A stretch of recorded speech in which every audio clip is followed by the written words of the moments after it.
রোডের ধারের যত দোতলা তিনতলা বাড়ি গাড়ি যা জমি জায়গা ছিল, যার 1 শতক বেচলে লক্ষ টাকা দাম, এগুলো সব বেটার নামে উইল করলো, মানে রেজিস্টার করে দিল। চৈত্র মাসের সময় হাঁস ভেসে বেড়ায় অনাবাদ জমি, ওই মাঠে কার জন্যে রাখলো? বিটির জন্যে। বলেন তো ওই বিটির মধ্যে আপনার বীর্য ছিল না? আপনার রেহেম থেকে আসেনি? আপনার রেহেমের সঙ্গে আপনি বেমানি করেছেন, আপনার বীর্যের সঙ্গে আপনি বেমানি করেছেন। অতএব আপনার আল্লাহর পক্ষ থেকে আপনার নামে লাকাব আসছে, আপনি একটা বেমানের গোষ্ঠী। রাসূল সাল্লাল্লাহু আলাইহি সাল্লাম বললেন, যারা দুনিয়ায় বেশি সাজগোজ করে তারা আখেরাতের সাজগোজ থেকে বঞ্চিত হবে, অর্থাৎ জান্নাত থেকে বঞ্চিত হবে। আল্লাহ রসুল নিজের মেয়েকে ওসিয়ত করলো, আর ওই রাসূলের আদর্শ আমার আদর্শ হবে, আপনার আদর্শ হবে। এইটাই ঈদের সালাত আদায় করার আগে তার বাপ গেল 27শে রমজানে বিটির জামা কিনতে গিয়ে, বিটির জামা কিনতে গিয়ে শুরু ফিতে আলা জামা কিনলে চলে এলো, টেপ ন্যারো প্যান্ট পরাইতে 3 জন, খুলতে 6 জন লাগে। এত টাইট পরে কি করে, প্রসাব ফিরে কি করে আল্লাহ জানে। কিনছে কে? এই যে 27 রাত খায়রুম মিন আলফি শাহর, তানাজ্জালুল মালায়েকা ওয়া রূহু ফিহা বিইজনি রাব্বিহিম। আলেমরা বলেছে 1 রাত মানে 1000 বছরের সব আপনার আমল নামায় হবে। কোরআনের ব্যাখ্যা দিয়েছে, আপনার মেয়ে বুঝতে পেরেছে ওই কোরআনের ব্যাখ্যাটা, বাপ বুঝতে পারেনি। 1000 লোকের মনোরঞ্জন পূরণ করার জন্যে টাইট ফিটিং জামা গায়ে দিয়ে বিউটি পার্লারে যে ভুরুকে শুরু করে মুখটাকে প্লাস্টারকে চুলমুল ছেটে কেটে আপটেড সেজে ভ্যারাইটিস ব্যাগ নিয়ে উঁচু হিল তোলা জুতেলে গোটা দুনিয়াকে হিলি বাড়াচ্ছে। স্ত্রীর মহারণা ছাড়াই এখনো তুমি এখনো ঘর সংসার করছো। বলো দেখে, একটা অপর মেয়েকে অপর মেয়ের সঙ্গে সংসার করলে যত অপরাধ, মহারণা ছাড়া একটা মেয়ের সঙ্গে ঘর সংসার করার ততটাই অপরাধ। আপনাকে একটু আগেই বলেছিলাম না, ন্যায় বিচারক হতে হবে। আপনার মধ্যে ন্যায় বিচারক আছে? যদি ন্যায় বিচারক হন, আজকে বিচার করে জানতো আপনার স্ত্রীর মহারণাটা আজকেই দিবেন। মহারণা দেওয়ার আগে পর্যন্ত এক বিছানায় কাজ হবেন না, পারবেন আপনি?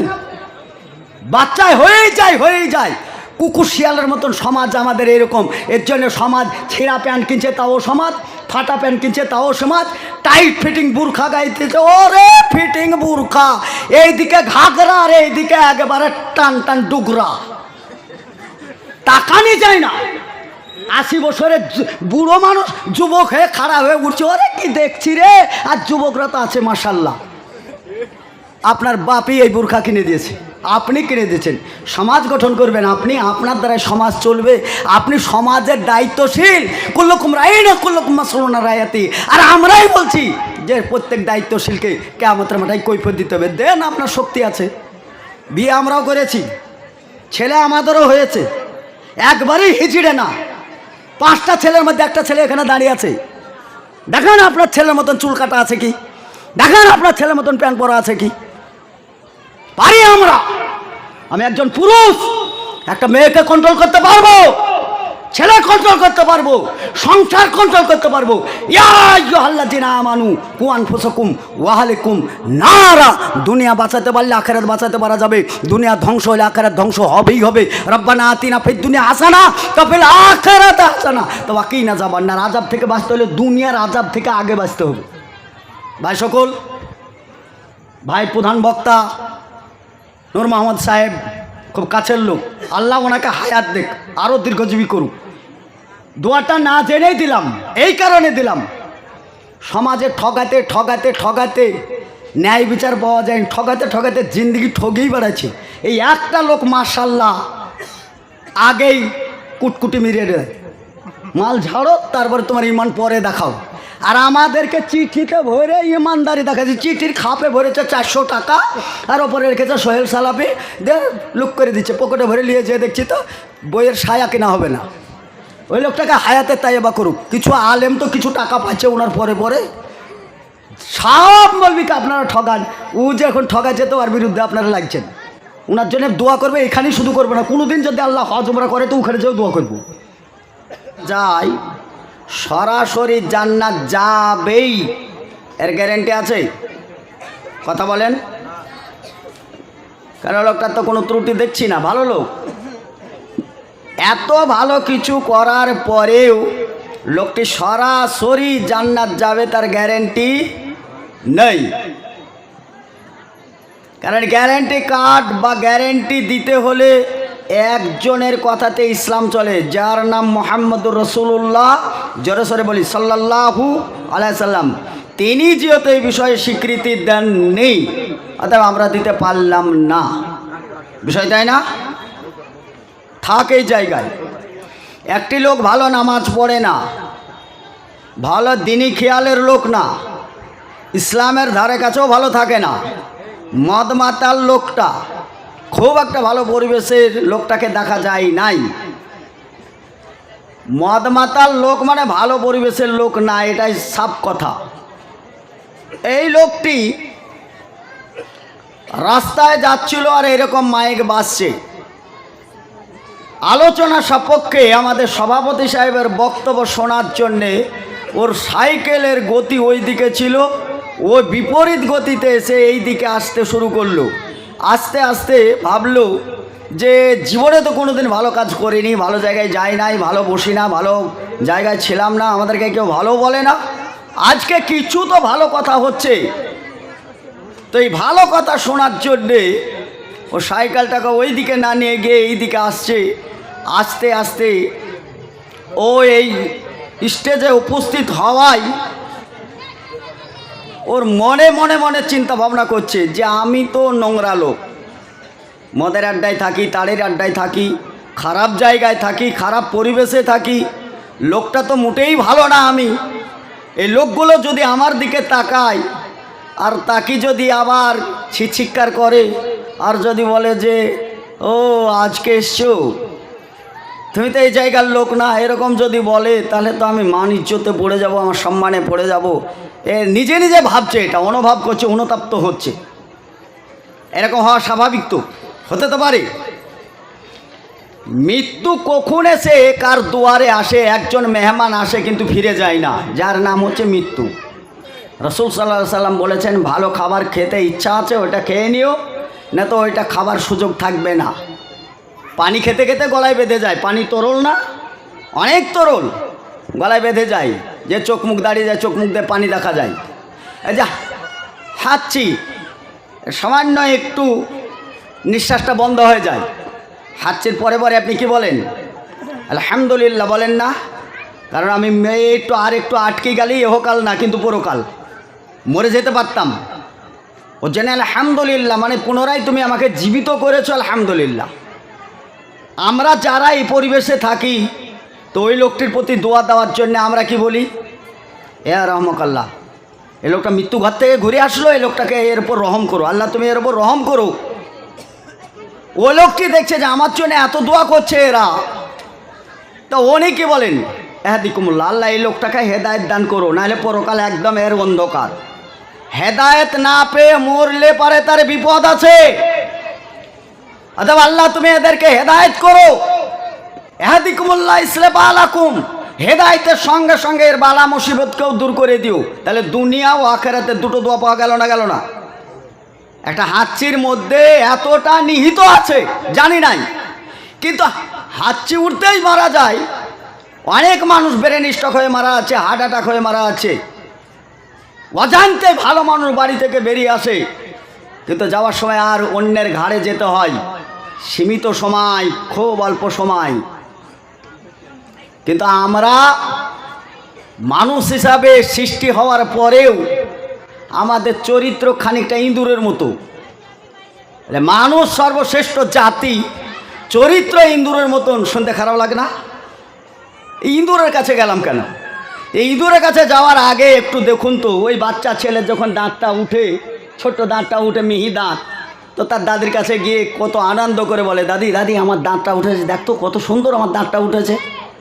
তো দাদি, বুখারীর হাদিস পড়া দাদি, সে বলে, যা যা যা ওই ইঁদুরের গর্তে নিয়ে যা, যে তাকে বল, ইঁদুর ইঁদুর তোর দাঁতটা দে আর আমার দাঁতটা নে। বলে না? ইঁদুর কি আপনাদের পূর্বপুরুষ? সত্যি কি তাদের সাথে অধিকার আছে আপনার চাওয়া? এ দাতার মালিক কে বলেন? না না, ইঁদুর। তারপরে এই আল্লাহ ছেড়ে দিয়ে ইঁদুরের কাছে গেলেন কেন? আর যদিও পারে ইঁদুরের কাছে গেলেন, ইঁদুরের দাঁত সম্বন্ধে তো ধারণা থাকা দরকার। এখন ইঁদুরের দাঁত দেখেন নাই? খুব কি মোটা মোটা? আপনি তো খাবেন গরুর গোশ, মোটা মোটা হাড় বুকড়ে ঘাট চিবি চিবিয়ে খাবেন। ইঁদুরের তো মিহি মিহি দাঁত পুট করে ফেটে যাবে, তো ইঁদুরের কাছে দাঁত চাইতে গেলেন কেন? তাহলে এটা একটা ইঁদুরের মধ্যে পেলাম। ইঁদুরের আর একটা বৈশিষ্ট্য হচ্ছে, মাঠের কাঁচা ফসল হোক আর পাকা ফসল হোক, কেটে কেটে গর্ত বুঝাই করে রাখে। আপনাদের এদিকে করে না? যত ইঁদুর সব আমাদের অধিকার। গর্ত বুঝাই করে রাখার পরে যখন চাষি সেচ দেয়, ওই সেচের সময় গর্তে জল ঢোকে না? তো জল ঢোকার সময় ইঁদুরের অবস্থাটা কি? ইঁদুর এখন গর্ত থেকে বেরিয়ে আসে, আর চাষি এত রাগা রেগে থাকে, দাঁড়া বেটা এবার বেড়ানোর সঙ্গে সঙ্গে ওই যে পানি নামা কুদাল, রাগ হয়তো যতটুকু ছিল ইঁদুরের ওপর অতটুকু বর্তাই না। যত জোরে মারে বাঘ মরে যাবে, ইঁদুর তো দূরের কথা, ইঁদুরকে ওখানে শেষ করে দেয়। কিছুদিন আগে পাকা ফসল গর্তে ভরে রাখলো চিরজীবন বেঁচে থাকবো বলে, অথচ সামান্য একটি ফসলের পরে আর একটা ফসলে যেতে না যেতে ইঁদুরের কাজ শেষ। আপনিও 6 তলা বাড়ি বানালছেন,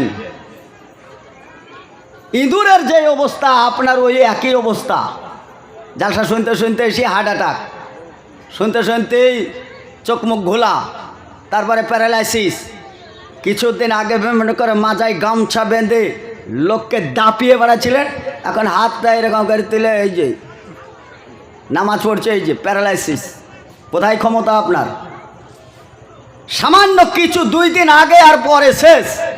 অতএব ওই রকম একজন মদখোর, পথহারা, দিশেহারা, দিনহারা লোক, ওর মন চেয়েছে স্টেজে এসে একটা ওয়াজ শুনবো, দেখি আজকে আলেমরা কি আলোচনা করে।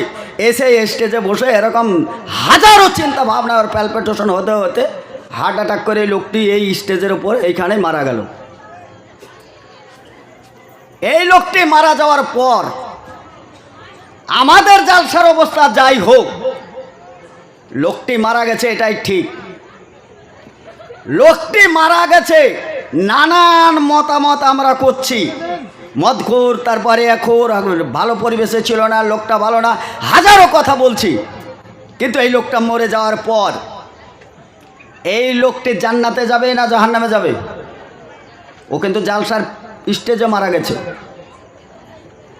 ওর ভালো আমল পিছনে কিছুই দেখলাম না, কিন্তু এইখানে মরে যাওয়াই লোকটি জান্নাতে যাবে না জাহান্নামে যাবে? কথা বলেন, জোরে বলেন। জাহান্নামে? কি করে বলছিলেন জান্নাতে যাবেন? আপনি যাই বুঝেন না বুঝেও সত্য কথাটা বলেছেন, আলহামদুলিল্লাহ। এবার চলেন এই কথাটা কোথায় থেকে পাওয়া যায়। রাসূল সাল্লাল্লাহু আলাইহি সাল্লাম বলেছেন, এই দুটো হাদিস বলি। একটা হাদিস হচ্ছে 1 ঘন্টা কোরআন ও হাদিসের আলোচনা শোনা সাপেক্ষে 500 রাকাত নফল সব আদায়ের চাইতে উত্তম বলেছেন মুহাম্মদ সাল্লাল্লাহু আলাইহি সাল্লাম। বলা যাবে একবার সুবহানাল্লাহ? কি বুঝলেন? 1 ঘন্টা বক্তব্য শোনা সহজ না খুব কঠিন? সহজ না? 500 রাকাত সালাত আদায় করা সহজ না কঠিন? খুবই কঠিন। 20 রাকাত তারাবি হলে তো বিপদ হয়ে যায়। বরঞ্চ 8 রাকাতের তারাবিওয়ালারা আসে, আসার পরে ইমাম সাহেবকে বলে, মুখে যদি মান সম্মানের খাতিরে বলতে না পারলেও আঙুল দিয়ে এরকম দেখে দেয়, ইন্না তা আইনা, যদি পান তার কুল হতে যাবেন না। তাহলে 500 রাকাত সালাত আদায় করা বিপদ আছে, কিন্তু 1 ঘন্টা কোরআন হাদিস শোনা বিপদ নাকি? জি না, খুব সহজ। রাসূল সাল্লাল্লাহু আলাইহি সাল্লাম বললেন, ওই লোকটি স্টেজে এসে মারা যাওয়া মানেই ওর কোনো হিসাবের দ্বারা সরাসরি জান্নাতে যাবে। হাদিস বুখারী। বলেন এই স্টেজের এই জালসার এটা খুব কম দামি না, এটা অনেক দামি মজলিস? অনেক দামি মজলিস না? এই দামি মজলিসে বসতে পেয়েই সেই মনিবের শুকরিয়া আদায় করি, জোরে বলি আলহামদুলিল্লাহ। আচ্ছা, এই স্টেজে কাউরির যদি মরণ হয় খুশি না বেজার? না না, মরণ ভেলোর পর্যন্ত যাবে একটা ট্যাবলেট, কাজ হইল না ভেলোর। দৌড়ো, তুমি কত দৌড়বে? কুলিন্নাল মাউতাল্লাযী তাফিরুনা মিনহু ফাইন্নাহু মুলাকিকুম। দৌড়ো তুমি, দৌড়ো দৌড়ো দৌড়ো দৌড়ো। ঠিক মেহমান এসে সামনাসামনি। আচ্ছা, মোলাকাতটা সামনাসামনি হয় না পিছন দিয়ে হয়? সামনাসামনি হয় না? মালাকাল মউত, যে মৃত্যু আপনার সামনে আসে, এ কোনোদিন আপনাকে ছেড়ে দিয়ে ঘুরে গেছে বিষয় তা না। দেখে দুটো জিনিস। দুইজন ফেরেশতা আসে, আসার পরে বলছে, ভাই আপনার জন্য আমার দায়িত্ব ছিল, খাবারের দায়িত্ব, কোথায় খাবেন, কি করবেন, কোথায় যাবেন টাবেন, এটা আমার দায়িত্বে ছিল, আমি ছিলাম এটাতে। আমা উরিদু মিনহুম মির রিজকিন ওয়া মা উরিদা ইতিমুন। যে মালিক ভোগ করে না রুজি, বরঞ্চ রুজির দাতা যিনি, মিনাস সামাই মান ফাকরাত বিহি মিনাস সামারাতি রিজকাল লাকুম, মানুষের জন্য রুজি উৎপাদন করে। আর আমি সেই ফেরেশতা দায়িত্বে থাকি, যে খাবারের দায়িত্বে আমি ছিলাম। গোটা দুনিয়া দেখলাম খাবার কুকুরেও খাচ্ছে না, খাবার নষ্ট হচ্ছে, কিন্তু আমি খুঁজে খুঁজে খুঁজে খুঁজে দেখলাম আপনার খাবার কিন্তু লিস্টে বরাদ্দ নেই। পরের খাতাগুলো দেখলাম কোনো লিস্টে বরাদ্দ নেই। যখন খাবার বরাদ্দ নেই, তাহলে এখানে থাকার আমার কোনো লাভ নেই। আমি ভাই আপনার কাছ থেকে চলে গেলাম, আসসালামু আলাইকুম। আমি আর জীবনেও আপনার কাছে আসছি না, কারণ খাবারের ডিপার্টমেন্টে ছিলাম আমি, খাবার নেই মানে আমি আর নেই, চলে গেল। আর একজন ফেরেশতা আসলো। এই ফেরেশতাটা আসার পরে 2 দিন পরে আসার পরে দেখছে গোটা দুনিয়া এখন ভাসমান, বন্যা হয়ে ঘর বাড়ি উড়ে যাচ্ছে, পুড়ে যাচ্ছে, ঘর বাড়ি ডুবে যাচ্ছে, এত বন্যা। কিন্তু গোটা দুনিয়া খুঁজতে খুঁজতে খুঁজতে আসলাম আপনার কাছে, এসে দেখলাম মানুষ হাবুডুবু খাচ্ছে পানিতে, অথচ আপনার জন্যে 1 চামচ পানি আমি আর দেখতে পেলাম না। অতএব ওই যে রসটা আছে ফলের, ওটা মুখে ঢালবে, কষা দিয়ে গড়ে বালিশ ভিজবে, ভিতরে যাবে না, এই পর্যন্ত আমি দেখে এসেছি। অতএব লিস্টে আপনার কোনো পানি বরাদ্দ নেই। অতএব বরাদ্দ যখন নেই, তাহলে আমি যেহেতু এই ডিপার্টমেন্টে ছিলাম, আমার আর থাকার দরকার নেই। আমিও আসসালামু আলাইকুম, আমি ভাই বিদায় হলাম। কয়জন গেল? খাবারের ফেরেশতা চলে গেল, পানির ফেরেশতাও চলে গেল। এবার কে আসবে? এবার এসে বলছে, আসসালামু আলাইকুম ভাইজান, আমি আপনার কাছে উপস্থিত হয়েছি। সারা পৃথিবীতে খুঁজতে খুঁজতে এরকম দেখেছি, 312 বৎসরের মহিলাকে দেখলাম একটিও দাঁত নেই, চুল নেই, ন্যাড়া হয়ে আছে, গায়ে হাতে ফুল পড়ে আছে, কিন্তু তার খাতা খুলে দেখলাম এখনো 20 বছর তার টাইম আছে। আমি এইরকম লোক বহুত ছাড়তে ছাড়তে ছাড়তে ছাড়তে আপনার কাছে এসে উপস্থিত হলাম। উপস্থিত হওয়ার পরে খাতায় দেখছি আপনার আর 1 সেকেন্ডও টাইম নাই। ফলে আর আমি এখান থেকে যাওয়ার আগে, যেখানে টাইম নেই আর আমি বরাদ্দ ছিলাম, তাহলে আপনাকে নিয়ে যেতে হবে। তাহলে আপনি আসুন। আপনি আসুন আর তুই আয়, দুটো কথা এক সমান। আপনি আসুন, আরে তুই, দুটো একরকম। আপনি বুঝতে পেরে গেছেন আপনি আর তুই কাকে বলে, ওটা আপনার নিজে নিজে ওটা কল্পনা করে নেন, আর আপনি ওটা ভেবে নেন গা। ওটা আর আর ভেঙেচোরা বলার মতন এলেম কালাম আমাদের আর নেই, বিদ্যা বুদ্ধি আমাদের সব শেষ।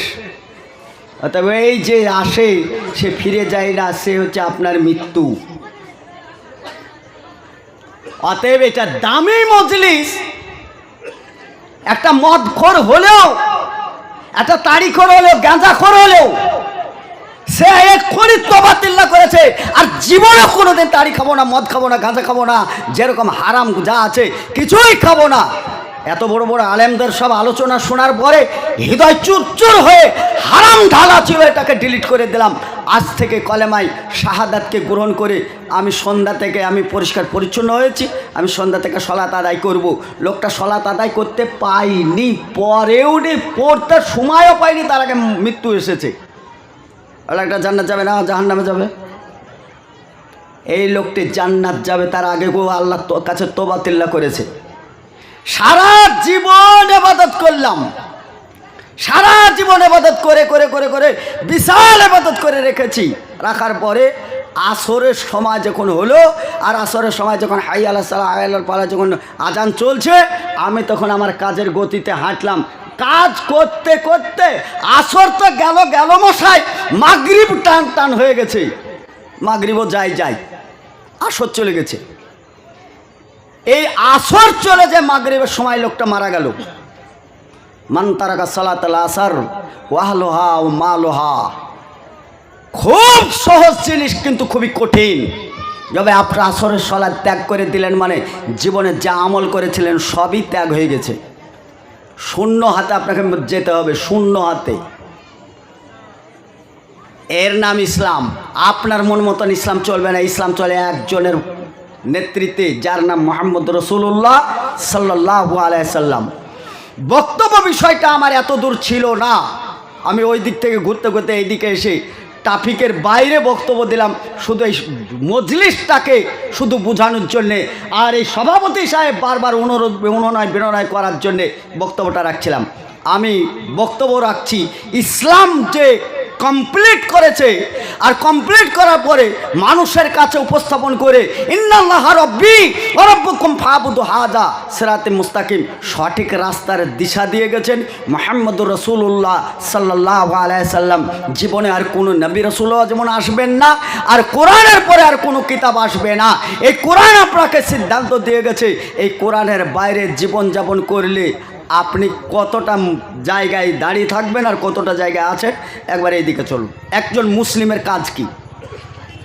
একজন মুসলিম হতে গেলে কমসে কম তাকে 4টে কাজ করা লাগবে। এই 4টে কাজের মধ্যে প্রথম কাজ হচ্ছে একজন মুসলিম আমান আহসানু কাওলান মিম্মান দা ইলাল্লাহ ওয়া আমালা সালিহান ওয়া ক্বালা ইন্নানি মিনাল মুসলিমিন। একজন মুসলমান বা মুসলিমের পরিচয় দিতে হলে তার 4টে কাজ করা লাগবে। মুসলিম একটা উটকে বলা হয়, মুসলিম ও মমিন একটা গাছকে বলা হয়, মমিন একটা মাছিকে বলা হয়। তাহলে এই দিকে তো অনেকটা বেড়ে গেল। মাছিকে যেমন মমিন বলা হয়, অনুরূপভাবে মাছিকে মুনাফেকও বলা হয়। এক ধরনের মাছি আছে, তার চরিত্রটা আপনারা জানেন, মিষ্টির দোকানেও বসে ভনভন ভনভন ভন করে, আর পায়খানা ফিরলে পায়খানাতেও ভনভন করে না? ওই বাচ্চা ছেলেটা যা গজল বলেছে, ওর মধ্যেই ওই মিষ্টি কাকে বলে আর মাছি কাকে বলে ওর মধ্যে ভরা ছিল। আপনি সেই মাছি হবেন মুমিন, না ওই মাছি হবেন মুনাফিক, ওটা আপনার চরিত্র। দেখুন, মুমিন মাছি, ওই মাছিটার নাম হচ্ছে মৌমাছি। বয়স অল্প, সীমিত বয়স। ও অল্প বয়সে পরিশ্রম করে সারা পৃথিবীর সবচাইতে ভালো জিনিস যেটা রেখে যায় সেটা হচ্ছে মধু। সারা পৃথিবীর চাইতে সুন্দর মিষ্টি না এটা? মধু মিষ্টি খুব সুন্দর মিষ্টি না? অল্প সময় রেখে যায় মিষ্টি, আর তার মৃত্যুর যখন সময় হয় তখন কিন্তু টিউবওয়েলের কাছে যায়, নিজের গোসল নিজে করে নিয়ে পবিত্র হয়ে মারা যায়। আর জীবনেও কোনোদিন কোনো নোংরা ফুল বা নোংরা ফল নোংরা জায়গায় ওই মৌমাছি বসে না। এইটার নাম হচ্ছে মমিন। তারপরেও তার গায়ে জ্বালা আছে। মমিন তারপরেও তার গায়ে জ্বালা আছে, আছে না নেই? মৌমাছির গায়ে জ্বালা নেই, জানতো আপনি? আর একটা বলা হয়েছে, রাসূল সাল্লাল্লাহু আলাইহি সাল্লাম বললেন যে বাবু এইরকমই মজলিস, এই মজলিসে প্রমুখ বিদ্বান সাহাবীরা ছিলেন। এই সাহাবীদের মধ্যে আল্লাহ রাসূল একটু মুচকি হাসলেন, হাসার পরে বলছে, আচ্ছা বাবু বলো দেখি, তোমরা এমন একটি গাছ, যেই গাছের পাতাগুলো কাজে লাগে, ওই গাছটির ফল কাজে লাগে, ওই গাছটির কাঠও কাজে লাগে, ওই গাছটির পাতাও ঝরে না, এরকম একটি গাছের নাম বলো দেখি। অনেক জ্ঞানীগুণী সাহাবী ছিলেন, কেউ কোনো কথা বলেন না। না বলতে বলতে কেউ বললেন না, মজলিসটা ভেঙেই গেল, চুপচাপ থাকলো। আব্দুল্লাহ ইবনে উমর রাদিয়াল্লাহু তাআলা আনহু, উমরের ছেলে, বাপ আর বেটা কথাবার্তা বলতে বলতে বলছে, আব্বু আপনারা বললেন না কেন কথাটা? এটা তো খুব সহজ ব্যাপার ছিল। রাসূল সাল্লাল্লাহু আলাইহি ওয়াসাল্লাম বলার সঙ্গে সঙ্গে তো আমার ব্রেনে চলে এসেছিল, আমি বলতে পারতাম, কিন্তু আপনারা মুখ খোলেন না বলে আমি খুলি নাই। ওমর রাদিয়াল্লাহু তাআলা বললেন, বেটা কি গাছ, কি গাছের কথা? বলে দেখুন তো এই গাছটা কি না যার ফল কাজে লাগে, খেজুর আমরা খাই, ডাঁঠাটা কাজে লাগে, অনেক সময় পেড়ে দিই, ওই গাছটাকে নিয়ে গিয়ে খুঁটি বানাই, ওই গাছটার অনেক কাজ, তারপরও সরাসরি পাতা ঝরে পড়ে না, এটা আপনি বুঝেন নাই? ওমর রাদিয়াল্লাহু তাআলা আনহু বললেন, বেটা তুমি আমাকে বলছো, আর ওইখানে আল্লাহ রাসূল জিজ্ঞাসা করলো, অথচ তুমি বললে না কেন? আব্বু আমি বললাম না কেন জানেন?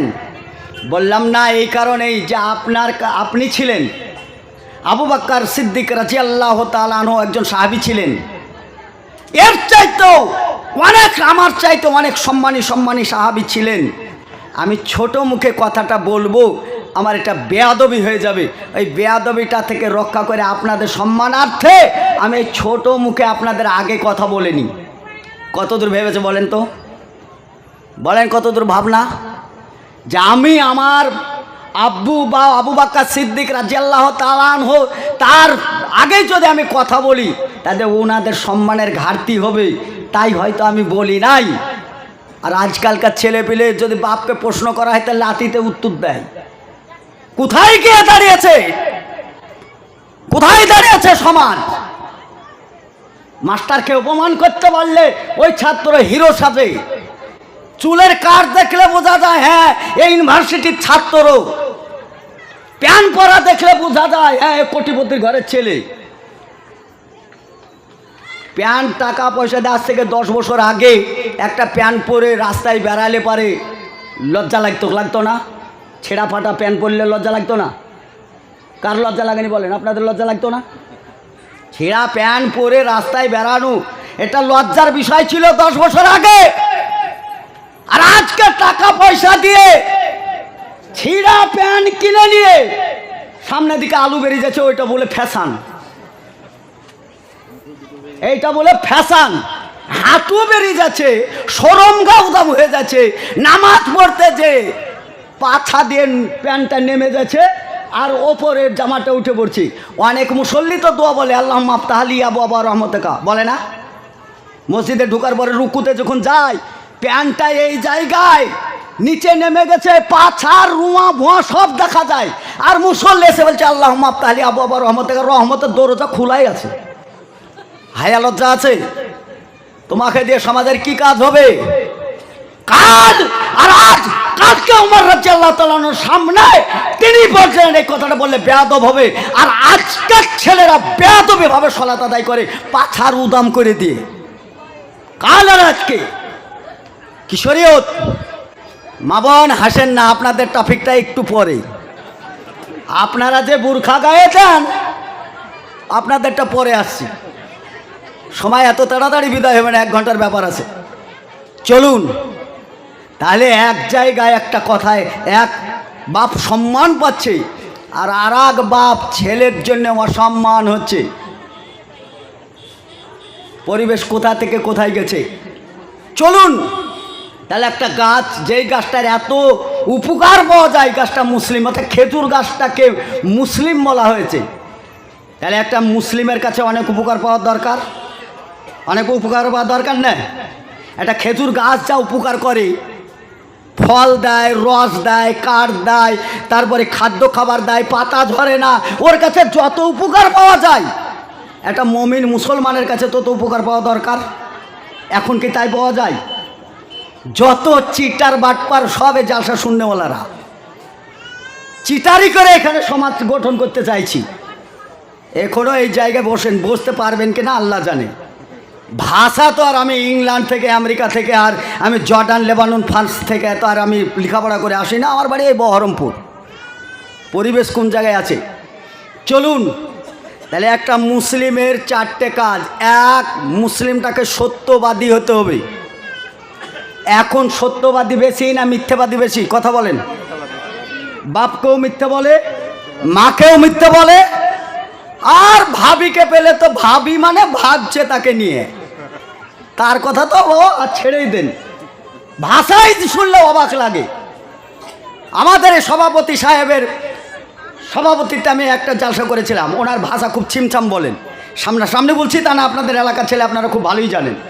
উনি ভাষা খুব ছিমছাম বলেন, যেহেতু ছিমছাম বলেন, শিক্ষিত মানুষ, তো ওনাকেই বলি আলিঙ্গন বলে আমাদের সমাজে একটা ভাষা আছে। আলিঙ্গন আছে না নেই? আল মানে ওপর আর লিঙ্গ মানে নিচে। আলিঙ্গন এই যে জমাট করে সামনাসামনি লিঙ্গতে লিঙ্গ ভেড়ানো আর বুকে বুক আর মুখে মুখ ভেড়ানোর নাম আলিঙ্গন বলে। ভাষাটা ভালো না খারাপ? কথা বলেন। কিন্তু আমাদের সমাজে এটা ভালো ভাষা, সবচেয়ে নোংরা ভাষা এটা। চরিত্র গঠন কি দিয়ে হয়? করবেন কি দিয়ে গঠন? চরিত্র হারিয়েছে। তাহলে একজন মুসলিমের চরিত্র হবে সে সত্যবাদী, যেথায় যাবে সে সত্য কথা বলবে। আর আমাদের এখন পোলাপান যেখানেই যায় সেখানে মিথ্যে কথা বলে। ফোন করলে তো ফোনটা তো মিথ্যে কথার আরো মিথ্যে কথার গোডাউন ফোনে। রাসূল সাল্লাল্লাহু আলাইহি সাল্লাম বললেন, তোমাদের কাছে কোরআন এসছে গো, কোরআন আসার পরে তুমি হেদায়েত পেলে না, তোমার মতন হতভাগা আর কেউ হতে পারে। একজন মিথ্যেবাদী যদি হয়, একটা মিথ্যে কথা বলে, তাহলে তার মৌমাছিতে নাম থাকে না, নাম হয়ে যায় কুকুর মাছিতে। কুকুর মাছি বলে একটা মাছি আছে, জানেন তো? জানেন তো? তা আমি বললাম তাই না, আছে কুকুর মাছি, নোংরা মাছি, মুনাফিক মাছি। এর চরিত্র হচ্ছে ভালো জায়গায় বসা, নোংরা জায়গায় বসা, মিষ্টিতে বসা, পায়খানাতে বসা। এর চরিত্রহীন, এ হচ্ছে মুনাফিক। বলেন যে মিথ্যে কথা বলে সে কি? বলেন, মিথ্যে কথা যে বলে সে কি? মুনাফিক। ফেরাউন লোকটা ভালো না খারাপ? ফেরাউন শুধুই খারাপ না, পৃথিবীতে ফেরাউনের মতো নিকৃষ্ট মানুষ আল্লাহ নিজেই ঘোষণা করেছে আর বানাবো না, যা হয়েছে হয়েছে। ওর মতো নিকৃষ্ট মানুষ পৃথিবীতে আসে নাই। ওই ফেরাউন জাহান্নামে যাবে, যেহেতু সবচাইতে নিকৃষ্ট মানুষ নিকৃষ্ট জায়গায় জাহান্নামে যাবে। কিন্তু ফেরাউন জাহান্নামে যাক, তাতে আমাদের আপত্তি নেই। কিন্তু 5 ওয়াক্ত সালাত আদায় করার পরে ফেরাউন যেখানে থাকবে তার নিচে জাহান্নামে যেতে হবে।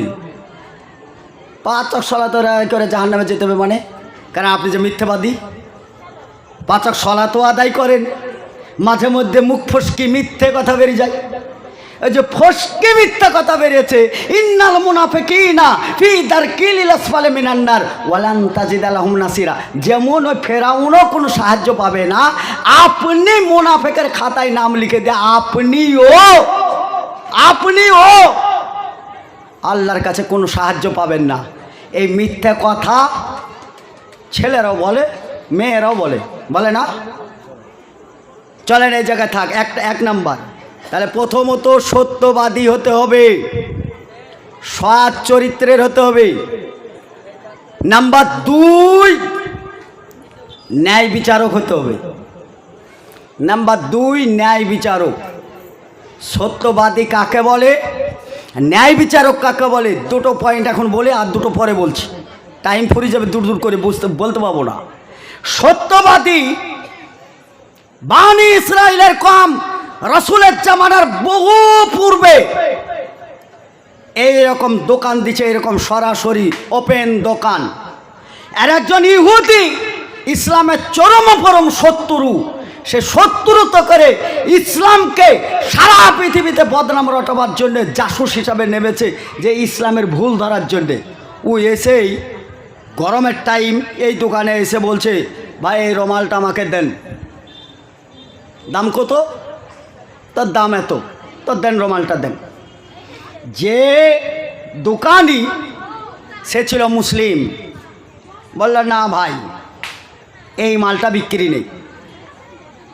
তো যে জাসুস ইহুদি ইসলামের দুশ্মন বা ইসলামের শত্রুতা করার জন্যে এসছে, সে বলছে আমি টাকা দেবো, পয়সা দেবো, দোকান খুলে বসে আছেন, মালটা দেবেন না মানে? কেন দেবেন না? আচ্ছা ভাই মালটা বিক্রি নেই, আপনি এক কাজ করেন, আপনি যদি মালটা চাইছেন তাহলে আপনি ওই দোকানটা চলে যান, ওই যে ওই দোকানটা সেম মাল, একই দোকান থেকে কিনেছি, একইভাবেই কিনেছি, দেখুন ওই দোকানে টাঙানো আছে, আপনি ওই দোকানে চলে যান। এই ইহুদিটা এখানে মাল না পাওয়ায় সে কিন্তু চলে গিয়ে ওই দোকানটায় মাল নিতে গিয়ে দেখলো যে দোকানদার সেও ইহুদি। মনের মধ্যে একটু কিন্তু হলো, তাহলে মুসলিমরা কি আমাদেরকে মাল বিক্রি করবে না? কি ব্যাপার? চিন্তা ভাবনা করে ওকে জিজ্ঞাসা করলো মালটার দাম কত। বলে এই দোকানে যা দাম বলেছিল ওইটার দাম। টাকা দিল, মালটা কিনে নিল। ওই ইহুদি ওইখান থেকে ফেরত এসে এইখানে বলছে যে ভাই আপনার কাছে মালটা ছিল, একই দাম, একই মাল, একই সব, কেন মালটা দিলেন না আপনি? তাহলে কি আমাদেরকে সঙ্গে আপনারা সম্পর্ক রাখেন না? আমাদেরকে কি আপনারা খারাপ মনে করেন? নানান কৈফিয়ত।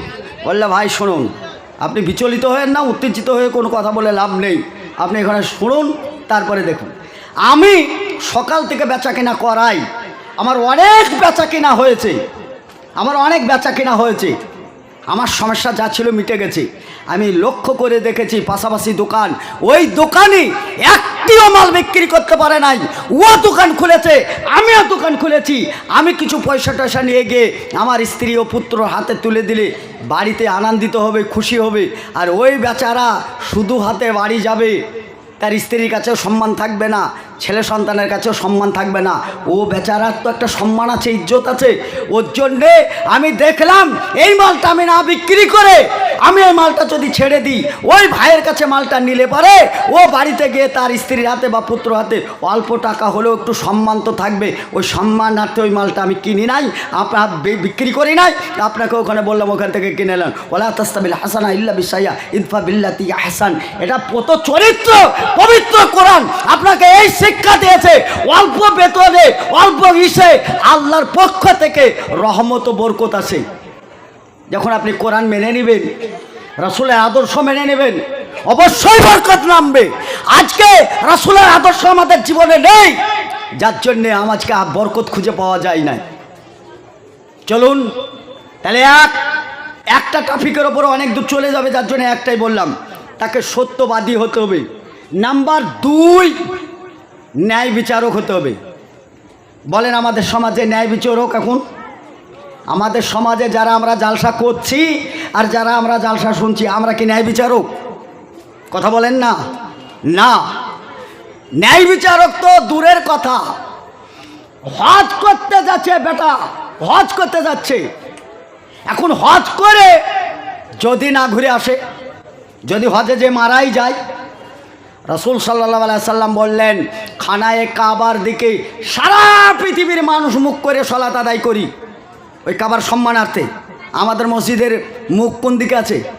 কাবার দিকে মুখ করে সালাত আদায় করি না আমরা?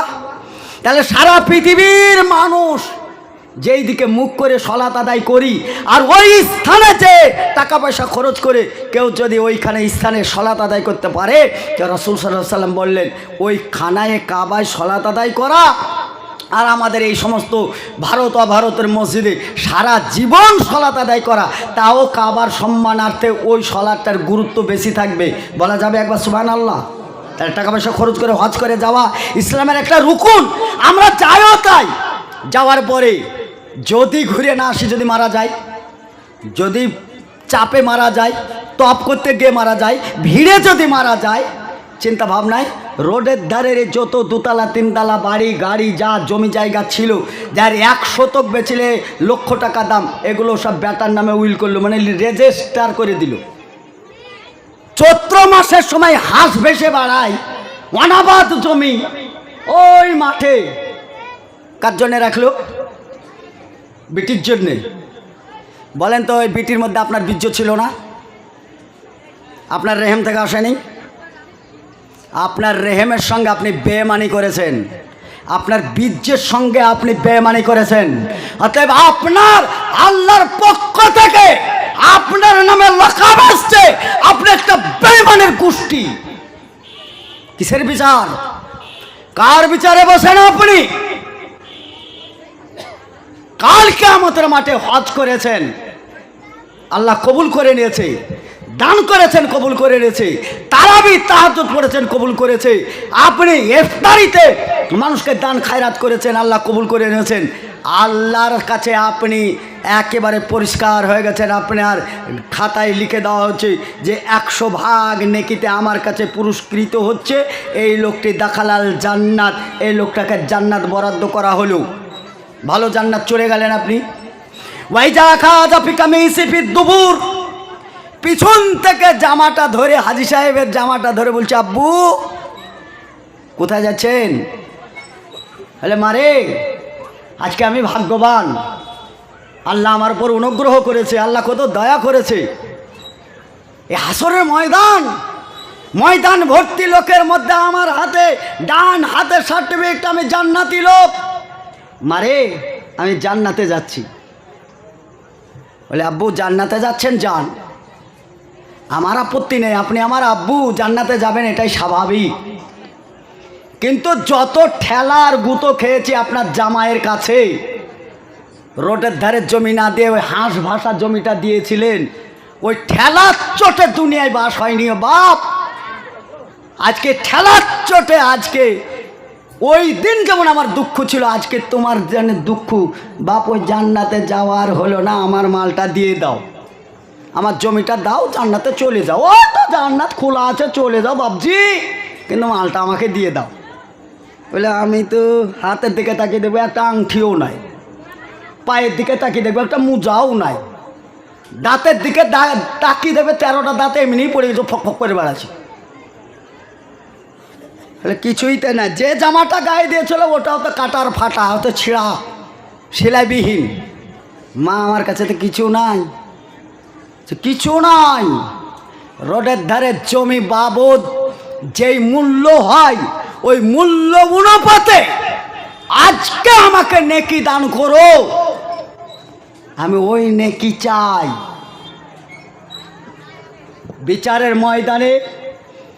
বিচারের ময়দানে আল্লাহর কাছে বিচার চাইবে একটি গরু, জানোয়ার, মেনা গরু, যার দুটো শিং নেই। যেই শিংওয়ালা গরু ওকে গুঁতো মেরেছিল পাটের পাতা খেতে গিয়ে, এই গরুটা বিচার দেবে আমার শিং ছিল না, হাদিস বুখারী, মেনা গরু ছিলাম, আমাকে গুঁতো মেরেছে, বিচার চাই। ইন্নী হারামতু জুলমান আলাইহি, আল্লাহ বলছে আমার উপর জুলুম হারাম করেছি। মেনা গরু, শিংওয়ালা গরুটাকে মেনা বানিয়ে দিয়ে এই গরুটাকে শিং দিয়ে ওই গরুটার প্রতিশোধ গ্রহণ করা হবে। গরুর বিচার সূক্ষ্ম হবে। লাকাদ খালাকনাল ইনসানা ফি আহসানি তাকবীম, আপনার বিচার সূক্ষ্ম হবে না? কোথায়? আপনার বিচার সূক্ষ্ম হবে না? আরে মানুষ মরে নাই, বেঁচে আছে, ভালো আছে, মরলেই বিপদ বেশি আছে, মরলেই বিপদ বেশি। চলুন তাহলে, এক, সত্যবাদী হতে হবে। নাম্বার 2, ন্যায় বিচারক হতে হবে। ন্যায় বিচারের একটি হাদিস বলি। বানি ইসরায়েলের কম সম্প্রদায়, রসুলের জামানার আরো আগে, তারা এক ব্যক্তি জমি কিনেছে, হাদিস বুখারী, একজন জমি বিক্রি করেছে। তো যে জমি কিনেছে সেই বেচারা, এই হাদিসগুলো আপনারা অহরহ শুনেছেন, বলে জমির আলগুলো চারিদিকে ঠিকঠাক করে নিয়ে আসার জন্য 2টো লেবার লাগিয়েছে। এই লেবারগুলো ঠিকঠাক করতে করতে এক জায়গায় কোপ মেরেছে, সোনার একটা কলসি পাওয়া গেছে। সোনার কলসিটা পাওয়ার পরে সমস্ত কাজগুলো সেরে টেরে কলসিটা হাতে করে নিয়ে এসে যেই জমির মালিক কাজে লাগিয়েছিল তার বাড়িতে এসে বলছে যে ভাই আপনার জমিতে সোনার কলসিটা পাওয়া গেছিলো, তা আপনি এই কলসিটা গ্রহণ করুন। তাহলে প্রথমত বোঝা যায় লেবারদের ইমান মজবুত, নাহলে তো এটা গামছায় ঢেকে নিয়ে বাড়ি চলে যেতে পারতো। তাহলে এটা তো করে নাই, মালিকের কাছে জমা দিয়েছে। ওদের প্রাপ্য দেওয়ার পরে মালিক বলছে এই কলসিটা হাতে করে নিয়ে ওই জমি যার কিনেছিল তার কাছে গেছে। যাওয়ার পরে বলছে ভাইজান আসসালামু আলাইকুম। ওয়ালাইকুম সালাম। ভাই কী খবর, এই সময় আপনি?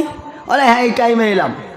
ওই যে ভাই আপনার জমিটা কিনেছিলাম না, ওই জমিটা ঠিকঠাক করতে গিয়ে একটা বড় সোনার কলসি পাওয়া গেছে, এটা সোনা ভর্তি টাকা। ভাই কেমন হয় বলুন তো, আমি তো আপনাকে মাটির টাকা দিয়েছি তাই না, আমি তো সোনার টাকা দেই নাই। আরে ভাই এই সোনা যেহেতু আমার না, সোনা যেহেতু আপনার জমিতে ছিল, এই সোনাটা আপনি গ্রহণ করুন। এই লোকটি বলছে আশ্চর্য লোক তো আপনি ভাই, আমি কি ওই মাটির ভিতরে ঢুকেছিলাম? জমি বিক্রি করেছি, মাটি বিক্রি করেছি, ওর ভিতরে যা কিছু ছিল সবই বিক্রি করেছি। এ মাল তো ভাই আমি গ্রহণ করতে পারবো না, আপনি নিয়ে যান। ঝামেলাটা কমলো না বাড়লো? বিরাট বাড়া বাড়লো। এখন আপোষে দুটোই লোক ভালো লোক, আরও 5টা লোক জামায়াত হয়ে বলছে ভাই আপোষে আপনারা ভালো মানুষ, কিসের ঝামেলা করছেন? বলে ঝামেলাটা এই যে দেখুন ভাই ওর জমি কিনেছিলাম তো সোনা ভরা আছে, দিতে আসছি নিচ্ছে না। আরে বলছে ভাই জমি বিক্রি করেছি ওতে সোনা ভরা চলে দেখে নাই, বিক্রি করেছি ও নিচ্ছে না। বলে দাঁড়া দাঁড়া দাঁড়া, আমাদের দেশে কোনো ন্যায় বিচারক আছে? আমার বক্তব্য কী ছিল? সত্যবাদী হতে হবে, ন্যায় বিচারক হতে হবে। তা আমাদের দেশে ন্যায় বিচারক আছে। সবাই মিলে ও ভাই ন্যায় বিচারকের কাছে নিয়ে গেল। আমির যিনি কোরআন ও হাদিস দেখে যিনি ফায়সালা করেন, আল্লাহকে ভয় করে ফায়সালা করেন, তিনি ও ভাইয়ের বয়ান শুনলেন। বয়ান শোনার পরে তিনি বলছেন, যা আপনার ছেলে আছে? হ্যাঁ জি হ্যাঁ ছেলে আছে। বিয়ে দেওয়ার মতো আছে? জি হ্যাঁ বিয়ে দেওয়া যাবে। বলে আপনার মেয়ে আছে? বলে হ্যাঁ আমার মেয়ে আছে। বিয়ে দেওয়ার মতো হবে? বলে হ্যাঁ তা হবে। আপনারা যখন গ্রহণ করতেই চাইছেন না, তো এই মালটার মধ্যে থেকে আপনাদের আপোষে বিয়ে পড়িয়ে দেন, আর ছেলে আর মেয়ে উভয় এটা ভোগ করবে। খুশি তো আপনারা? আলহামদুলিল্লাহ। ন্যায় বিচারক বলেই বিচারটা পেয়েছে। আপনার মতন আমার মতন বিচারক হলে কি হতো? মসজিদের তালা ভেঙে আমানতের মাল চুরি হয়, কেসিয়ার করলে হিসাব দিতে গা ছমছম ছমছম করে, বেটা ভিতর ভিতর গিলে ছাগলকে পাউরুটি খাওয়াই কোরবানির চামড়ার টাকা দিয়ে। ন্যায় বিচারক ইসলাম উড়িয়ে গেছে।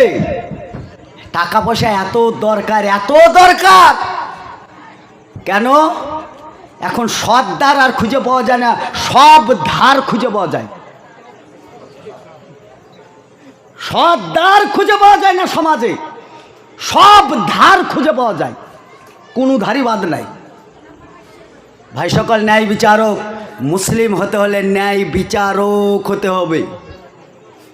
নাম্বার 3, হালাল রুজি ভোগ করতে হবে।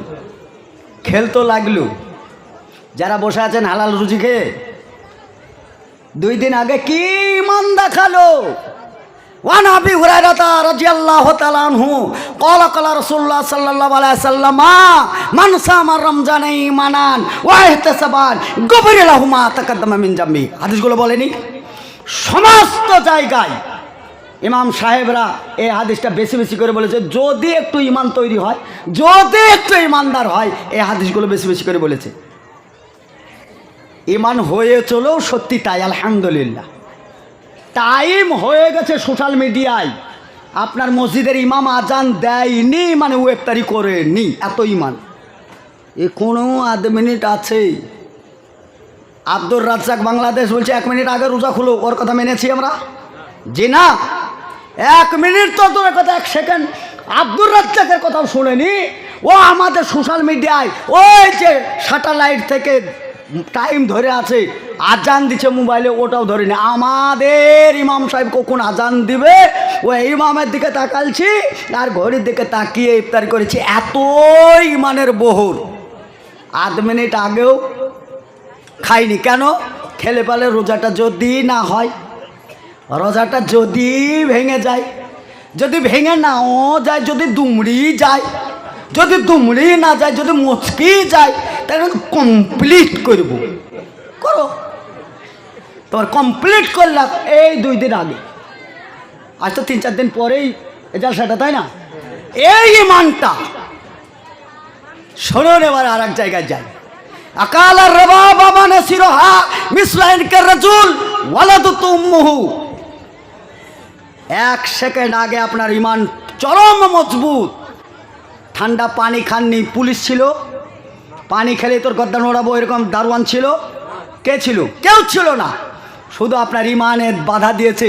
আর ইমান এত মজবুত ছিল, গলায় পা থুতুটা ঠা ঠা করে, ঠান্ডা পানি এখানে ফ্রিজ থেকে গুলগুল করে, বেচারা মুখে দিয়ে কুলিও করে না। যদি একটু চলে যায়, ওরে তোমার ইমান রে ভাই, ভালো তো আলহামদুলিল্লাহ। এই ইমানের জন্য আর একটা হাদিস এসছে, মান সামা রমজান মিন আউয়ালিহি ইলা আখিরিহি জুলমান কায়মান ওয়ালাদতু উম্মুহু। কেউ যদি এরকম পরিপূর্ণ ইমান রাখতে পারে, তার একটা মাসুম শিশু আজকে মায়ের পেট থেকে জন্মগ্রহণ করলো, নিষ্পাপ কোনো পাপ থাকে না। আল্লাহ রাব্বুল আলামিন বলছেন রমজান মাসে অফার দিলাম গো, আমার বান্দাকে আমি ওই রকম মাসুম বাচ্চা বানিয়ে দিয়েছি। বলা যাবে একবার সুবহানাল্লাহ? চলুন এবার একটা হাদিস পড়েছি, কিন্তু একটা হাদিসের ইবারত পড়েছি। কেউ যদি বেচারা সুদ খায় 1 টাকা পরিমাণ, কয় টাকা পরিমাণ? 1 টাকা। এখনকার দোকানে তো 1 টাকা আর চলে না, কুরকুরির দাম 5 টাকা, তাহলে মূল্যহীন 1 টাকা। 1 টাকা পরিমাণ কেউ যদি সুদ খায়, 36 বার নিজের মায়ের সঙ্গে জেনা করার সমতুল্য পাপ তার আমল নামায় লেখা হয়। বলেন এখন সুদখোর কম না বেশি? বেটা ছেলে সুদ খায়, বিটি ছেলেতে খায়, তার মা খায়, তার শাশুড়ি খায়, তার 14 গোষ্ঠী খায়, স্বয়ংবর গোষ্ঠী, সুদের গোষ্ঠী। আচ্ছা, এই বক্তব্যটা আপনাকে খারাপ লেগেছে, আর একটু ভিতরে যাই, একটু সহজ করে দিই। 1 টাকা পরিমাণ সুদ খাওয়া মানে নিজের মায়ের সঙ্গে জেনা করা। খুব খারাপ না? খুব খারাপ কি খারাপ না? মায়ের সঙ্গে জেনা না করে অন্য কেউ যদি জেনা করে তাও তো তুলনামূলক পাপটা হালকা। পরে যদি জেনা করে তুলনামূলক পাপটা হালকা না? আপনি যেহেতু সুদ খান, তাহলে আপনার বিবেককে জিজ্ঞাসা করেন, আপনার মাকে নিয়ে গিয়ে প্রতিটা লয়ে দিয়ে এসে অনেক টাকা ইনকাম হবে, এনে আমি ঘর সংসার করতে পারবেন? পারবেন? পরে তো জেনা করছে, আপনি তো না, বিনিময়ে টাকা পাচ্ছেন, এটা আপনার বিবেকে বাঁধছে, তাই না? এইটা যদি আপনার বিবেকে বাঁধে, তাহলে সুদ এত বড় অপরাধ। আপনার নিজের মায়ের সঙ্গে আপনি বৈবাহিক সম্পর্ক রেখে নিজের স্ত্রীকে যে ব্যবহার করে 36 বার নিজের মায়ের সঙ্গে এরকম ব্যবহার করার পরে আপনি সমাজ করেন, মরলে পরে কি বলে? আল্লাহু আকবার, আল্লাহুম্মা মাগফিরলি। ও এটা আল্লাহুম্মা মাগফিরলি হাইয়ানা মাইয়াতানার আগে আরো দোয়া আছে। মরার সঙ্গে সঙ্গে আতর নিয়ে আসে, তারপরে সেই গোলাপ জল নিয়ে আসে, চারিদিককার আতর, সুরমা, গোলাপ, ধূপ, সিঁদুর তাকে দেওয়ার পরে কবরে নামানোর সময় কি বলে? বিসমিল্লাহ আলা মিল্লাতি রাসূলিল্লাহ সাল্লাল্লাহু আলাইহি সাল্লাম বলে না? কত বড় সাহস! তারপর জানা যায় যখন দাঁড়ায় তখন আল্লাহুম্মা গফিরলি হাইয়ানা ওয়া মাইয়াতানা ওয়া শাহিদানা ওয়া গায়বানা। একটাও কি বাধা আসে না? একটাও বাধা আসে না। তাহলে দেখা গেল সত্যবাদী, নাম্বার 2 ন্যায় বিচারক, নাম্বার 3 হালাল রুচি, নাম্বার 4 এই 4 নাম্বারটা হচ্ছে লাকাদ কানা লাকুম ফি রাসূলিল্লাহি উসওয়াতুন হাসানা। রাসূলের চরিত্র, উত্তম চরিত্রের অধিকারী আমার মোটারি হচ্ছে আমার নবী, বিশ্ব নবী জনাবে মুহাম্মদুর রাসূলুল্লাহ সাল্লাল্লাহু আলাইহি সাল্লাম। তাহলে আমার চরিত্র কার চরিত্র হতে হবে? আমার চরিত্র হতে হবে রাসূলের চরিত্র, আমার আদর্শ হতে হবে রাসূলের আদর্শ। এবার বলেন, যে পুরুষরা আমরা বসে আছি আমাদের আদর্শ কি রাসূলের আদর্শের মতো? যে নারীরা বসে আছি নারীদের আদর্শ কি রাসূলের আদর্শের মতো? রাসূল সাল্লাল্লাহু আলাইহি সাল্লাম আসরে সালাত আদায় করলেন, করার পরে গুটি গুটি পায়ে নিজের মেয়ে ফাতেমা রাদিয়াল্লাহু তাআলা আনহার বাড়ি গেলেন। আসসালামু আলাইকুম। বাড়িতে বেশি যত সালাম দিবেন তত রহমত ও বরকত হবে। যত বাড়িতে সালাম দিবেন 10টা গুনাহ ঝরে যাবে, 10টা রহমত বর্ষিত হবে, বাড়িতে রহমত ও বরকত হবে। আল্লাহ রসুল নিজের মেয়ে ফাতেমা রাদিয়াল্লাহু তাআলা আনহাকে সালাম দিলেন, আসসালামু আলাইকুম। ফাতেমা রাদিয়াল্লাহু তাআলা আনহা, ওয়ালাইকুম আসসালাম, আহলান সাহলান মারহাবা ইয়া রাসূলুল্লাহ, আসুন বসুন। একটা আসন পেড়ে দিলেন।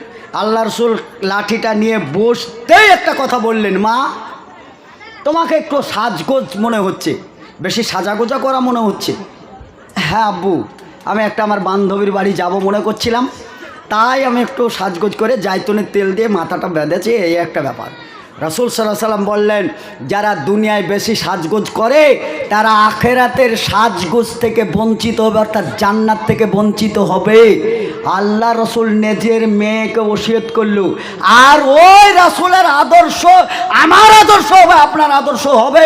এইটাই ঈদের সালাত আদায় করার আগে তার বাপ গেল 27শে রমজানে বিটির জামা কিনতে গিয়ে, বিটির জামা কিনতে গিয়ে শুরু ফিতে আলা জামা কিনলে চলে এলো, টেপ ন্যারো প্যান্ট পরাইতে 3 জন, খুলতে 6 জন লাগে। এত টাইট পরে কি করে, প্রসাব ফিরে কি করে আল্লাহ জানে। কিনছে কে? এই যে 27 রাত, খায়রুম মিন আলফি শাহর, তানাজ্জালুল মালায়েকা ওয়া রূহু ফিহা বিইذনি রাব্বিহিম। আলেমরা বলেছে 1 রাত মানে 1000 বছরের সব আপনার আমল নামায় হবে। কোরআনের ব্যাখ্যা দিয়েছে, আপনার মেয়ে বুঝতে পেরেছে ওই কোরআনের ব্যাখ্যাটা, বাপ বুঝতে পারেনি। 1000 লোকের মনোরঞ্জন পূরণ করার জন্যে টাইট ফিটিং জামা গায়ে দিয়ে বিউটি পার্লারে যে ভুরুকে শুরু করে মুখটাকে প্লাস্টারকে চুলমুল ছেটে কেটে আপটেড সেজে ভ্যারাইটিস ব্যাগ নিয়ে উঁচু হিল তোলা জুতেলে গোটা দুনিয়াকে হিলি বাড়াচ্ছে। খায়রুম মিন আলফি শাহর আপনি বুঝতে পারেননি, আপনার বিটি বুঝতে পেরেছে। যত লোক আপনার বিটিকে দেখেছে হিরোইন হিসাবে, যত লোকের নজর গেছে, সব লোক জানা করেছে, যত লোক জানা করেছে সব আপনার বিটির ঘাড়ে চেপেছে। আপনার বিটির যত ঘাড়ে চেপেছে তত ঘাড়ে বাপজি আপনার ঘাড়ে চেপেছে। লা ইয়াদখুলুনাল জান্নাতা, জান এবার জান্নাত আপনি যাবেন কি করে? জান্নাত দেওয়ার লেগে এজেন্টগিরি হয়েছে নাকি আপনাদের? তা হই মশাই নাকি? ওয়ালাম ইয়াকুল্লাহু কুফুয়ান আহাদ, আর শোনেন নাই? ওয়ালাম ইয়াকুল্লাহু কুফুয়ান আহাদ শুনেছেন না শোনেন নাই? আল্লাহর বেটা থাকলে বলতো, বাপ বুড়ে হয়ে গেছে এখন পালসার গাড়ি আমাকে দিতে হবে, নাহলে বৃষ্টি খাবো। আজ যদি জামাই হতো তো তোর বাপের নাইকে আমাকে দিতে হবে, এই জমিনটা এই জান্নাতের ভাগটা আমাকে দিতে হবে। আল্লাহ হচ্ছে ওয়ালাম ইয়াকুল্লাহু কুফুয়ান আহাদ, বিহাইও নাই ও বিহানেও নাই, আর আমার কেউ নাই। ফাদখুলি ফি ইবাদি ওয়াদখুলি জান্নাতি। জমিতে বিছন ছিটাবার সময় বিছনগুলা বাছাই করা হয় না, মাল ভালো কি খারাপ, মাল ফলবে না ফলবে না, পোকায় খাওয়া না ইঁদুরে খাওয়া। আপনি মাল দেখেলেন, একজন বিড়ি খোর বিড়িটা কানে দিয়ে ফুরফুর ফুরফুর করে বাজায়, মশলা কেমন আছে? তোমাকে মশলা না দেখে জান্নাত চলে যাবা বেটা। তুমি জালসা শুনতে এসছো, তোমার স্ত্রীর মহারণা ছাড়াই তুমি এখনো ঘর সংসার করছো।